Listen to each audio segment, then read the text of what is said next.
Sandër Lleshaj, burri me gruan të ulen diagonal në makinë ose gjobë.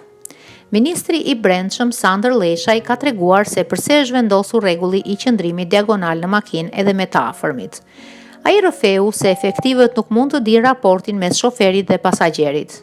Ndaj për të shmangur ndalimin është vendosur ky rregull. Mos të ndalohen nga policia, prandaj është krijuar se duket si absurde kjo.